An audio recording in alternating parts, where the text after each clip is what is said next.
See who can win the crown. All the marbles involved, football, baseball, or golf. Who's dominating the hoops? Who's talking false or the truth? Yeah, come and show me your war face. I show you my war face. No holds barred, so for your sake, you better show up in good shape. Valuable information is key to your domination. So focus on preparation, online is your reputation. Yeah, it's one-on-one, you and me, ain't no fear in me, you will see. When it comes to this, you be wearing the number 23. In debate, I hold my weight, cause these sports I'm attached to it. Your legacy, get ready, cause I'm gonna set a match to it. Hey, burn 'em, fire, fire, fire, fire, burn 'em. Fire, fire, fire, fire, burn 'em. Fire, fire, fire, fire, legacy on fire, fire, fire, fire, burn 'em. Fire, fire, fire, fire, legacy on fire, fire, fire, fire, burn 'em.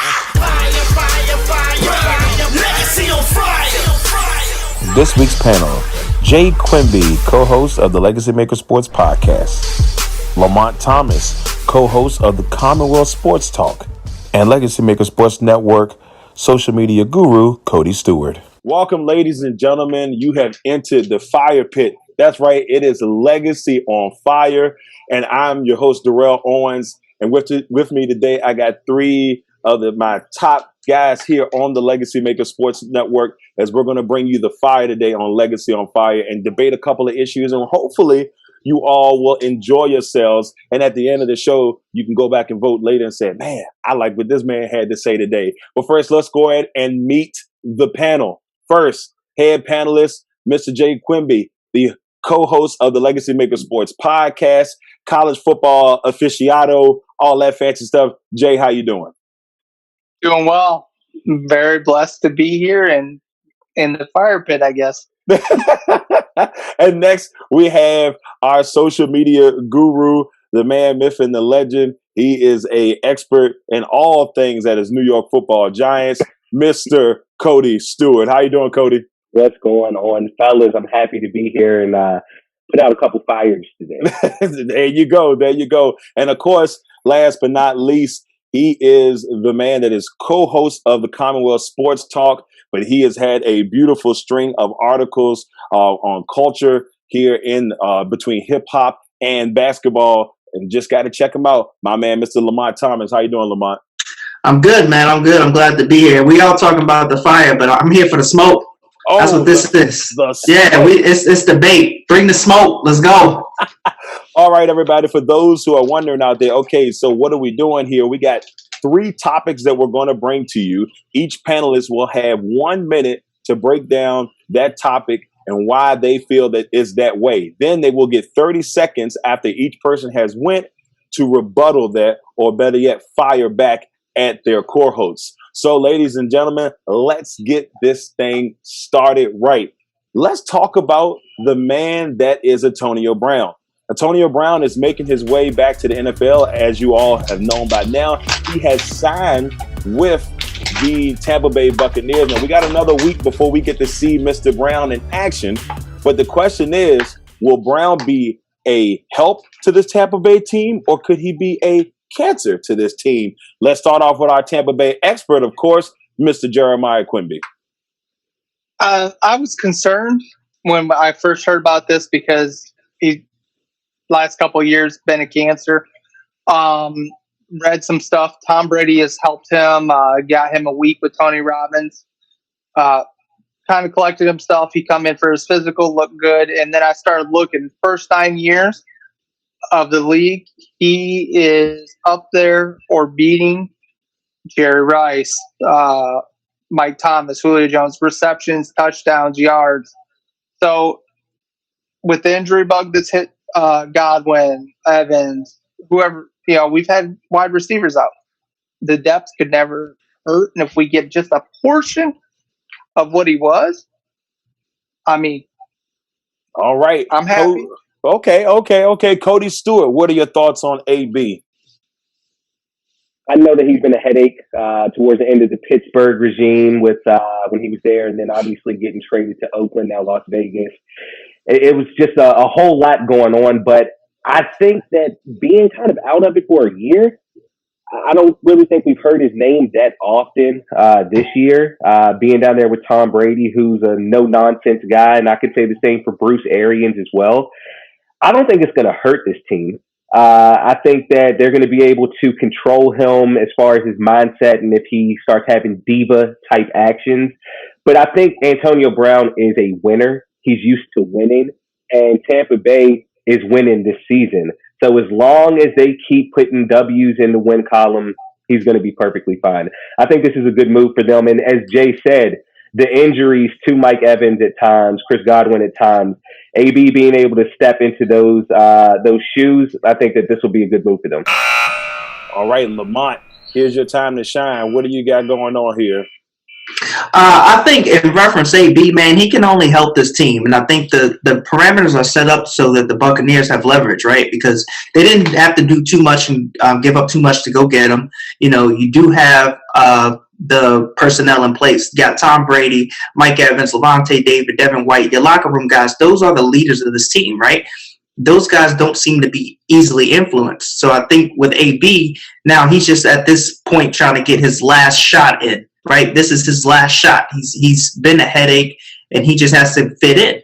And I think if he doesn't fit in with the skills that he has, because we all know he can be a top receiver, if he doesn't fit in, he's gone. So I think in Tampa Bay's eyes, that it can only help this team.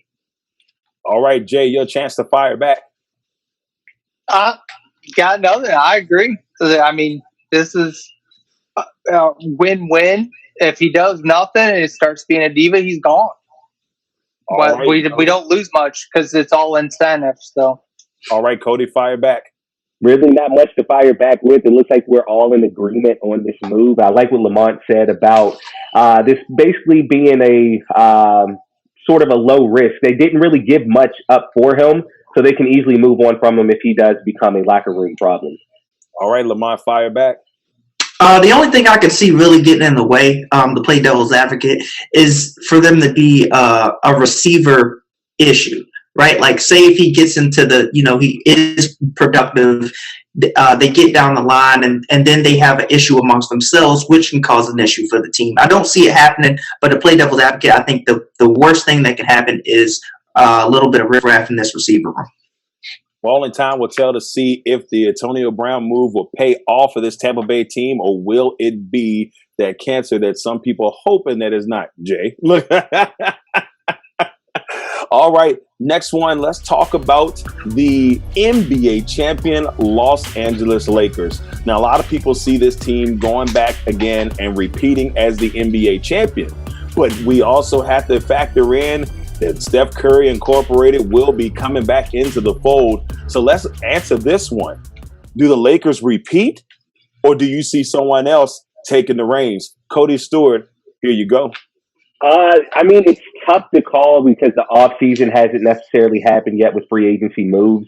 I know there's a lot of talk that Dwight Howard might not be back, Rajon Rondo might not be back, and some people might look at that and say that's not big, but these are veteran guys. These guys stepped up when it mattered, especially in the playoffs. We know LeBron and AD together that can make the Lakers make it to the playoffs and go far, but you still have to have a collective team. You brought up Steph Curry, Klay Thompson. The Warriors are going to be hard to play against next year. The same goes with the Los Angeles Clippers. And then you even have to go over to the East. We get Kyrie Irving and Kevin Durant back on the court together with the Nets. Miami did well. And then, of course, you have Giannis up in Milwaukee. If I had to put my money on it right now, I say the Lakers do not repeat. Who wins it, Cody? I'm going to go with the Nets. The Nets. Okay. The Nets. Oh, man. Wow. All righty. Lamont, what are your thoughts? All right. Like he said, I think Cody was really big on the free agency. We haven't saw what free agency is going to bring us for next season, but I feel like Rondo is going to be the biggest deal with the Lakers, whether or not they can get him back. So he's a big part of that IQ there with LeBron. But real quick, as of last week, I'm going to give you what the odds are in order for the team's chance of winning the championship. We got Lakers, Clippers, Bucks, Warriors, Nets, Celtics, Heat, and then it's a dead even at Rockets, Raptors, and Nuggets tie. And these are my odds right here. This is what I have. I have Lakers, Heat at number 2. That's right, Heat at number 2 from what they did last year. I know you'll appreciate that, my man. I got Celtics at number 3. I got Bucks at number 4, I got tied with the Warriors and the Blazers. Yes, I like the Blazers if they can pick up one more free agent. And then I have Rockets, Nuggets, Raptors, bring it in right there. And then the Nets, I'll bring them up with that crowd as well. Oh, right there on time, Mr. Lamont. Just beat the buzzer on that one. All right, The smoke. The smoke. All right, Jay. What about this Lakers franchise? What are your thoughts going into next season? Can they repeat? Well, the one thing that is worrisome is they're talking about starting the season December 22nd. LeBron's saying, I won't be there for the first month if they do this. That's a big, big thing because they could be stuck in the hole, nothing happens. And then, like the guy said, free agency, because I see the Heat getting a big name on the cheap because they want to win. And they've showed what they can do with the core they got. I see the Heat winning it. That's what I see. I'm not telling you I'm happy about what you just said, but I could be. There's a possibility. Look Spoelstra is the best coach in the East right now, my opinion. I'm definitely personally not going to disagree with that. Cody, fire back. I got a lot to fire back on. I want to go back to you asking me who wins it, and I said the Nets. Like I said, no offseason has really happened yet, but I do want to say there is one move that I feel the Warriors can make, and they instantly become the champions or the favorite. That's them packaging up something to Cleveland for Andre Drummond. You get Drummond on that team with Wiggins, Klay Thompson, Steph, and Draymond. I don't think there's a better starting 5 in the league if that happens.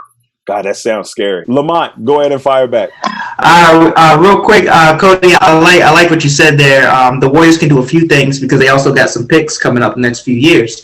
But I think as a rebuttal, what I will say to Jay is, I don't know, man. I don't know. Who was your pick to win it all? Who do you have, Heat? I got the Heat because one piece and that coach. I agree. I do agree with that. The only thing I got is watch out for other teams that can do things in free agency or trade. Got to watch out for the Bucks. Got to watch out for Nick Nurse and the Raptors. You said Spoelstra's the best coach in the East. I do agree. I love Spoelstra. I think Nick Nurse is close, right? In Toronto, what he's been able to do these past couple of years with and without Kawhi. If they get another piece, if he gets a good rotation come playoff time, that half-court basketball defensively is really hard to stop. So look out for the Raptors, man. But, I think top 3, I'm going to have to go Lakers, Heat, Celtics, Bucks. That's where I'm at. Okay, Jay, fire back. Great. I love it. But for me, the Bucks, the biggest question up there is I think they need more than one piece to help add to that. And maybe even coach. I don't see a lot of chemistry. They can put up points, but nobody can play defense. Yeah, I mean, they're coaching. It has. But rumors has it that Chris Paul may be on the move there. And from what he did last year in OKC, that could be dangerous. Yeah, they could be dangerous. Because is he coming with a wheelchair? Because I mean, let's be honest. Don't do something like that. Don't do something. Do you want to ask that to some of the teams that thought that he was going to be 0.12% of making the playoffs or whatever it was, and he waxed last year because he gave somebody the shirt and tie business. Just saying, you grow old. You grow old fast. Listen, bro, I'm a Houston fan and I was sweating. I'm going to tell you that right now. Cold sweats. All right, now let's move over to this next one. This one was kind of brought up, and this is a very interesting take on it. The Los Angeles Dodgers just won the World Series. And it took a long time in a lot of people's eyes. A damn time. You never thought. I mean, I'll be honest with you. I was one of those people that just did not see it happening. But now they are the World Series champions. Clayton Kershaw gets his ring, and so all is well in Dodgerland. Now, of course, the Dodgers have spent so much money over the last couple of years. So in some people's eyes, they say, this used to be the Yankees. This used to be the Red Sox. Are the Dodgers the new evil empire? Lamont, I'll start with you. instead of just outright answer now, I'm just going to compare, right? Because since the early 2000s, we do know that the Red Sox and the Yankees have been top 3 in spending market, right? Mm-hmm. But now compare that to the World Series championships. You can count with 2 hands, 6 is how much they have combined since 2000, right? So I mean, yes, it's effective, and yes, it's definitely an influence, but I don't think it's huge. You can't buy a championship, and I'm still gonna stick to that, right? Because you had those moments with Red Sox 2000s, what they won 2004, 2007, 13, 18, and then with the Yankees 2000, 2009, and that's it, right? Like, so yes, they're gonna get a whole bunch of free agents there, and they're gonna be very attractive on paper, but the chemistry still rules all. Yeah, see, that's interesting to me. I want to see how that unfolds here in the next couple. Jay, what about the Dodgers and the potential new evil empire? 190 million, and they got some guys they want to re-sign. I see possibly Francisco Lindor going there to the Yankees, but I mean, let's be honest. There was not a trash can within 5 miles of that stadium. Because, I mean, they should have a couple. The Astros proved that they could hit the ball, but it's still, they're buying championships, in my opinion. All right. Cody, what about this? Dodgers? Evil empire? I don't see it. I mean, this coming from a Yankees fan, I'm used to hearing that all the time is, the evil empire. I just feel like, yes, they've made some pretty big moves over the past 4 to 5 years. Some of those have been trades, so they are giving up certain players to get back. They're not just out there in free agency, taking this player, taking that player, taking this player. I don't know. You've made it, they made it to the World Series 4 times out of the last 5 years, or 3 times out of the last 4 years. Like Lamonte said, I mean, the chemistry has to be there, and it looks like they finally got it together. I don't really chalk this up as another evil empire. I just think it's finally happened. You look at the Cubs a few years ago when they won the World Series, it seemed like they had a lot of spending going on, and then it went flat. So, I mean, will the Dodgers be that same way? Only time will tell. All right, Lamont, fire back. All right, I'll put it this way. You're talking about a team, the Dodgers, who in 2011, they were 1 year away from on the verge of declaring Chapter 11 bankruptcy.